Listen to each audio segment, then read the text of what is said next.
ওয়ালাইকুম এভরিওয়ান, সবাই কেমন আছেন? আমি আলহামদুলিল্লাহ ভালো আছি। আজকে একটি নতুন রেসিপি নিয়ে হাজির হলাম। আজকের রেসিপি টমেটো দিয়ে আমি মাছের একটি পদ রান্না করব। সেজন্য আমি এখানে কয়েকটা টমেটো নিয়েছি। টমেটোগুলো কিন্তু আমাদের কাছের না, এগুলা কিনা। এই যে এখানে আমি নিয়ে নিই টমেটোগুলা কুটে নিয়েছি। আমাদের টমেটো গাছ লাগানো হয়েছে কিন্তু এখনও টমেটো ধরে নাই। ধরলে গাছ আপনাদের অবশ্যই কোনো একটা ভিডিওতে দেখাবো। এখানে আমি মাছগুলো নিয়েছি, মাছগুলোকে আমি নুন আর হলুদ দিয়ে মাখিয়ে নিব ভালোভাবে।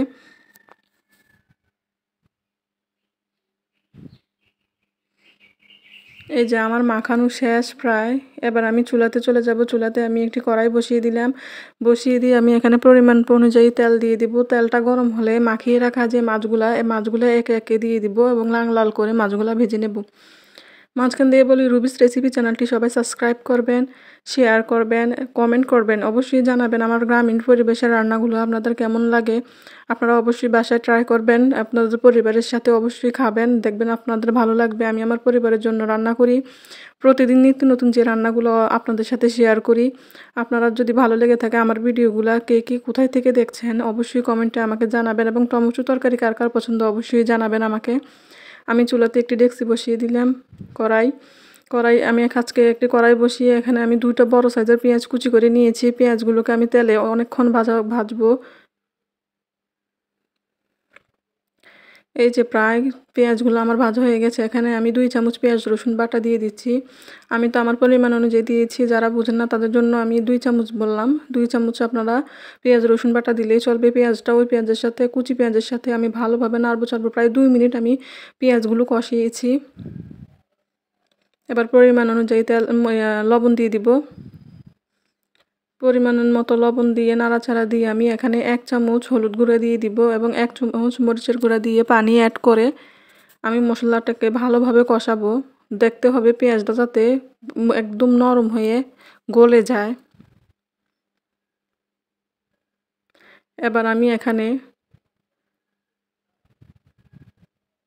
দিয়ে মশলাটা আমার কষানো হয়ে গেছে। এবার কুটে রাখা যে টমেটোগুলো আমি কুটে রেখেছি, টমেটোগুলো আমি মশলার সাথে ভালোভাবে মিক্স করব।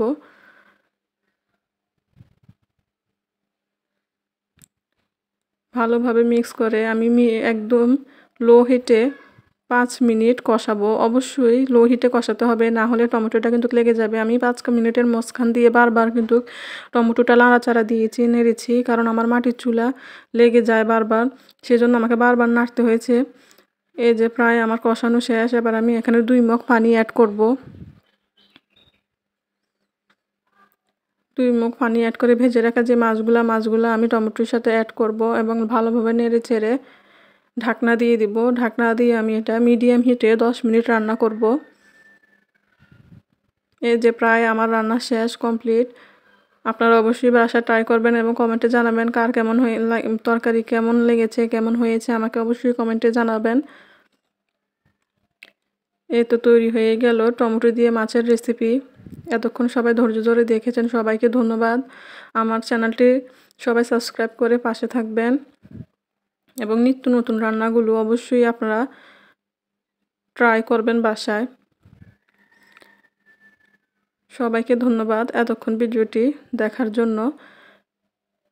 আল্লাহ হাফেজ।